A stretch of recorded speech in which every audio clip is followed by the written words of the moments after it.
तो है guys, welcome back to new video. आज की इस वीडियो में हम लोग बात करने वाले हैं कि एलएनटी में डिप्लोमा इंजीनियर्स ट्रेनिंग्स का जो इंटरव्यू होता है उसमें क्या क्या क्वेश्चंस पूछे जाते हैं। लास्ट वीडियो में मैंने बताया था, जैसा मुझे लग रहा था कि एटलीस्ट डॉक्यूमेंट अपलोड होने के 15-20 दिन तो लगेगा इंटरव्यू होने में, लेकिन बहुत लोग अभी मैसेज कर रहे हैं और अपना ईमेल का स्क्रीनशॉट भी भेज रहे हैं कि उन लोग का इंटरव्यू का डेट जो है 20 जुलाई से स्टार्ट हो जा रहा है इंटरव्यू। इसलिए और लेट करने का कोई पॉइंट नहीं है इस वीडियो के लिए कि इंटरव्यू में क्या क्या क्वेश्चन पूछे जाते हैं, कि जितना जल्दी हो सके उतना ज्यादा लोगों को इससे फायदा हो सकता है। तो और बिना किसी देरी के चलिए वीडियो में आगे बढ़ते हैं। तो सबसे पहले हम बात कर लेते हैं कि इंटरव्यू से पहले आपको थोड़ा भी घबराना नहीं है, क्योंकि जैसे भी आप घबराओगे तो आप जो आपको आंसर आ रहा होगा वो भी आप सही से नहीं दे पाओगे। तो इसलिए अपने आप को पूरा शांत रखना है, क्योंकि उस टाइम आप जितना भी ज्यादा घबराओगे उससे कोई फायदा आपका होने वाला नहीं है। जितना आपका पहले से प्रिपेयर है या फिर जो भी आप पहले से पढ़ के रखे हैं उसी के अकॉर्डिंग आपको इंटरव्यू देना है। तो अपने दिमाग में ये बैठा लेना है कि रिजल्ट कोई भी हो, आपके फेवर में हो या ना हो, आपको अपना बेस्ट देना है। और एट दिस पॉइंट जितना आपको नॉलेज है उसके अकॉर्डिंग आपको ऑनेस्टली सबका आंसर देना है।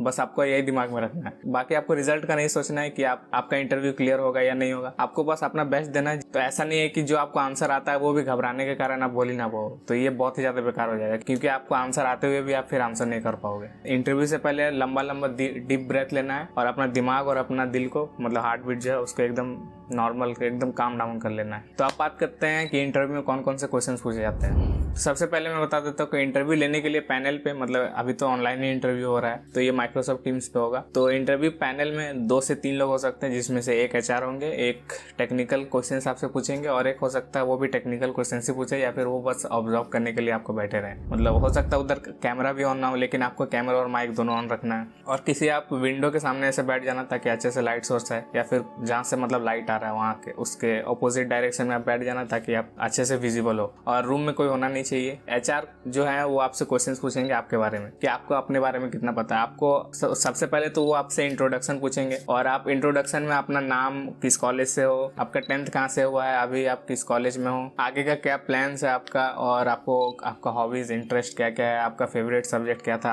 आप कौन सा ब्रांच लेके आप डिप्लोमा कर रहे हो, ये सब आपको इंट्रोडक्शन में इंक्लूड करना है। और जो आप इंट्रोडक्शन में इंक्लूड करोगे उससे रिलेटेड आपको क्वेश्चंस और पूछ सकते हैं। जैसे आप मेंशन कर देते हो कि आपका इंटरेस्ट क्रिकेट में है, या फिर हॉबीज में मेंशन कर देते हो क्रिकेट खेलना आपको पसंद है, तो ऐसा पूछ सकते हैं कि आपको बैटिंग करते हो या बॉलिंग करते हो, या फिर बॉलिंग करते हो तो फास्ट बॉलिंग करते हो, स्पिन बॉलिंग करते हो। ये बस एग्जांपल के लिए था कि जो भी आप आंसर करोगे उससे रिलेटेड आपको वो वापस क्वेश्चन पूछ सकते हैं। सोचना कुछ नहीं है इसके बारे में, बस आपको अपने बारे में सब कुछ पता होना चाहिए। जो भी आप आंसर कर रहे हो उससे रिलेटेड अगर कोई और क्वेश्चन आता हो तो उसको इजिली आप आंसर कर सकते हो, क्योंकि आपको पता है। आपको सही में अगर क्रिकेट खेलना पसंद है तो आपको क्रिकेट के बारे में भी पता होगा, नहीं तो आप साफ बोल देना कि नहीं, प्रोफेशनली नहीं खेलते हैं, बस गली में ऐसे ही थोड़ा बहुत फिजिकल एक्टिविटीज के लिए खेल लेते हैं, उतना क्रिकेट का नॉलेज नहीं है, ऐसा भी आंसर कर सकते हो।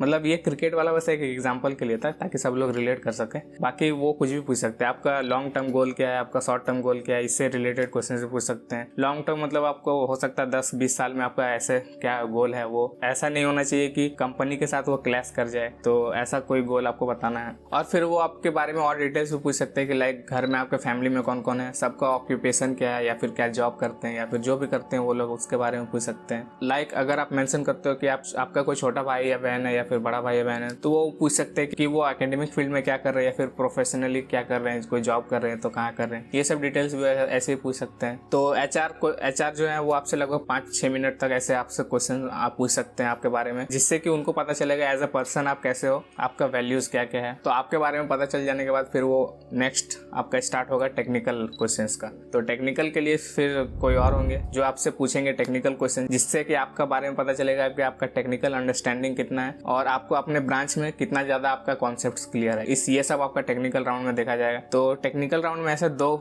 सिनेरियोस लेके चल सकते हैं, एक बेस्ट केस सिनेरियो, एक वर्स्ट केस सिनेरियो। तो बेस्ट केस में क्या हो सकता है कि वो आपसे खुद ही पूछ लें कि आप क्या पढ़ के आए हो बता दो, उसी से फिर क्वेश्चन पूछेंगे वो, या फिर वो पूछ लेंगे आपका फेवरेट सब्जेक्ट क्या है। फिर आप जो भी सब्जेक्ट्स बताओगे उससे रिलेटेड फिर वो क्वेश्चन पूछेंगे, उसमें से चूज करेंगे कि उनको कौन सा पसंद है। या फिर इससे पहले जो लोग कैंडिडेट्स आए हैं वो लोग भी सेम ही अगर सब्जेक्ट्स बता रहे होंगे तो आपसे दूसरा पूछ लेंगे। इसलिए इसमें 2-3 कम से कम आपको प्रिपेयर करके रखना है। इसमें 2-3 क्यों प्रिपेयर करके रखना है, क्योंकि हो सकता है कि इससे पहले जितने भी लोग आ रहे हैं सेम ही सब्जेक्ट बता रहे होंगे और वो क्वेश्चन पूछ के सेम क्वेश्चन और सेम आंसर सुन के बोर हो गए होंगे। तो इसलिए हो सकता है कि आपसे दूसरा कुछ क्वेश्चन पूछने का मन होगा, तो आप अगर आप उनको ऑप्शन ही नहीं दोगे तो फिर वो अपने से कुछ भी पूछने लगेंगे। और अगर आप उनको 2-3 सब्जेक्ट दे दोगे तो एक सब्जेक्ट से अगर वो बोर हो चुके होंगे या फिर दूसरा सब्जेक्ट से अगर उनको पूछने का मन होगा तो वो भी पूछ सकते हैं। इसलिए आपको कम से कम 2 से 3 सब्जेक्ट प्रिपेयर करके रखना है। अब प्रिपेयर कैसे करना है कि मतलब बहुत लोग सर्च करने लगते हैं कि टॉप 5 क्वेश्चंस या top 10 questions for interview for civil engineering, top mechanical engineering questions for interview, ऐसे सर्च करने लगते हैं। तो इसके लिए मैं एक ही एडवाइस देना चाहूंगा कि instead of searching for important questions,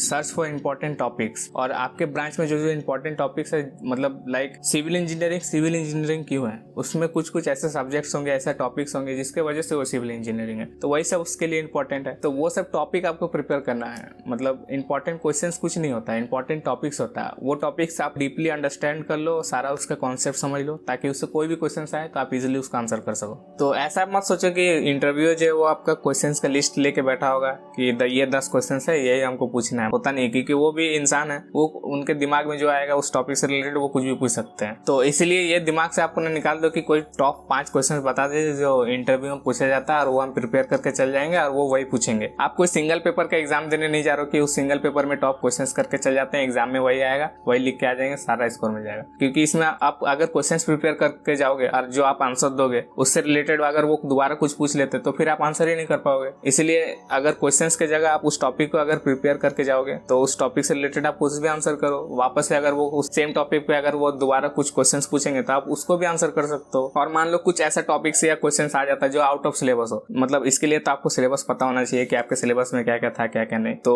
इसलिए कम से कम सिलेबस आपको पता होना चाहिए। तो उस टॉपिक के बारे में अगर थोड़ा बहुत भी आपको पता होगा उसके बारे में आप बता देना। उसके बाद ये बताना कि ये टॉपिक उतना ज्यादा कॉलेज में डिस्कस नहीं हुआ, सिलेबस में भी नहीं था, तो मुझे इतना ही पता है, ऐसे करके बता सकते हो। और हो सकता है सिलेबस में हो लेकिन आपको याद नहीं आ रहा हो तो ये भी बता देना अभी currently I can't recall that particular subject, और इससे रिलेटेड जो भी आपको आता होगा वो बता देना। टेक्निकल क्वेश्चंस आपका ब्रांच से रिलेटेड जब आपका खत्म हो जाएगा तो उसके बाद अगर इंटरव्यूअर को और मन करेगा तो वो और भी क्वेश्चन पूछ सकते हैं आपका समर ट्रेनिंग से रिलेटेड, जो भी इंटर्नशिप या समर ट्रेनिंग या इंडस्ट्रियल ट्रेनिंग जो भी होता है आपके कॉलेज से। आपके कॉलेज में ऐसे 1 मंथ का तो करने जाना पड़ता है ना, वो तो उससे रिलेटेड क्वेश्चन पूछ सकते हैं आप। वो तो आपका रेज्यूमे में मेंशन रहेगा ही, और वो आपका रेज्यूमे ओपन करके भी रखेंगे, तो उससे रिलेटेड आपसे क्वेश्चन पूछ सकते हैं। तो उसके लिए आपको प्रिपेयर करके रखना है। ट्रेनिंग के टाइम जो भी देखे थे, जो भी वर्क देखे थे, जो भी टूल्स देखे थे, जो भी इक्विपमेंट देखे थे, सबके बारे में आपको पढ़ के रखना है। और कौन सा टूल वर्क कैसे करता है, कौन सा इक्विपमेंट क्या वर्क करता है, वहाँ पे क्या क्या प्रोसेस यूज होता है, सब कुछ आपको प्रिपेयर करके रखना है। जो भी आपका ट्रेनिंग था उससे रिलेटेड अगर आपको कुछ पूछा जाए तो आप ट्रेनिंग में क्या सीखे हो वो सब आप अच्छे से बता सको। ट्रेनिंग रिलेटेड सारा क्वेश्चन होने के बाद फिर आपसे आपका फाइनल ईयर प्रोजेक्ट के ऊपर भी क्वेश्चन पूछा जा सकता है कि आपका फाइनल ईयर प्रोजेक्ट क्या था। हो सकता है कि उसको आपको पूरी तरह से एक्सप्लेन करना पड़ेगा, या फिर और उस प्रोजेक्ट में आप क्या बनाए थे और उसमें आपका रोल्स एंड रिस्पॉन्सिबिलिटीज क्या था। तो फाइनल ईयर प्रोजेक्ट के ऊपर भी अपना सारा प्रिपरेशन करके जाना कि आपको मतलब आप अगर प्रोजेक्ट सही में बनाए होंगे तो आपको अच्छे से पता होगा। बाकी अगर आप सिर्फ ग्रुप मेंबर होंगे, बाकी कोई और प्रोजेक्ट बना के सबमिट कर दिया है तो फिर आपको प्रॉब्लम हो सकता है। तो जो भी ग्रुप मतलब जो भी प्रोजेक्ट बनाया है उससे डिस्कस कर लो कि आप क्या बनाए हो, वो अच्छे से बताओ। मतलब डिस्कस करने से ज्यादा आपको समझ में आएगा। और जो भी आपका प्रोजेक्ट है उससे रिलेटेड जो भी पढ़ना रहेगा वो तो पढ़ना ही, लेकिन जो डिस्कस करोगे वो उससे आपको और ज्यादा अच्छे से समझ में आएगा। जो भी आपका फ्रेंड होगा, जो भी ग्रुप में जो भी सारा काम किया होगा उसके पास जाओ, उसका हाथ पैर पकड़ो और बोलो कि अच्छे से हमको सब कुछ बता दो A to Z तक जो भी प्रोजेक्ट में किया हुआ है। बाकी इतना कुछ कर लोगे तो इंटरव्यू लगभग मतलब हो सकता है आपके क्लियर हो जाए। और जैसे कि मैंने शुरू में बताया था, इंटरव्यू देने जाने टाइम आपको दिमाग से बिल्कुल ही निकाल देना है जो भी रिजल्ट होने वाला है, आपके फेवर में हो या फिर आपके फेवर में ना हो, बस आपको अपना बेस्ट देना है। जितना आपको पता है अभी तो जितना आप प्रिपेयर कर सकते हो कर लो। बाकी इंटरव्यू देते टाइम आपको बिल्कुल ही शांत रहना है, क्योंकि शांत जब आपका दिमाग रहेगा और आपका धड़कन शांत रहेगा तभी आप सोच समझ के कुछ आंसर दे पाओगे, या फिर जो आपको आंसर देना है, जो आपको पता भी है वो आप भूल नहीं जाओगे। ऐसे घबराहट में जो आंसर बोलना रहता है वो भी नहीं बोल पाते हैं। इसलिए अपने आप को बिल्कुल ही शांत रखना है इंटरव्यू के टाइम। कि लंबा सांस लेने से ऑटोमेटिकली धड़कन शांत हो जाता है और दिमाग भी शांत हो जाता है। तो आई होप आपको ये वीडियो हेल्पफुल लगा होगा। अगर आपका इंटरव्यू हो चुका है तो नीचे कमेंट करके अपना इंटरव्यू एक्सपीरियंस भी शेयर कर देना, ताकि नेक्स्ट ईयर जो है उनके लिए काम आ जाए। डिस्क्रिप्शन में आपको ग्रुप का लिंक मिल जाएगा, उसको ज्वाइन कर लेना ताकि नेक्स्ट कोई अपडेट आए तो उसको मैं शेयर कर दूं। और हो सकता है कि अभी जो मैं क्वेश्चन अभी है जो डिस्कस किया हूँ उससे रिलेटेड एक सैंपल आंसर भी आपको सेंड कर दूं ग्रुप में, जिसको कि आप पढ़ के अपना मतलब बना सकते हो और प्रिपेयर कर सकते हो। और वीडियो वीडियो का एंगेजमेंट बढ़ाने के लिए वीडियो को लाइक कर देना, चैनल को सब्सक्राइब करो ना करो तुम्हारी मर्जी है, लेकिन वीडियो पे कमेंट जरूर कर देना, कुछ भी कमेंट कर देना, जो भी आपको शेयर करना हो वो कर देना, या फिर कोई कुछ भी आपको कुछ शेयर नहीं करना, कुछ पूछना भी नहीं है तो कोई भी इमोजी जाके पोस्ट कर देना, बस कमेंट कर देना जाके कुछ भी। बाकी मैं मिलूंगा आपसे नेक्स्ट वीडियो में, तब तक के लिए bye bye and take care, all the best सबको।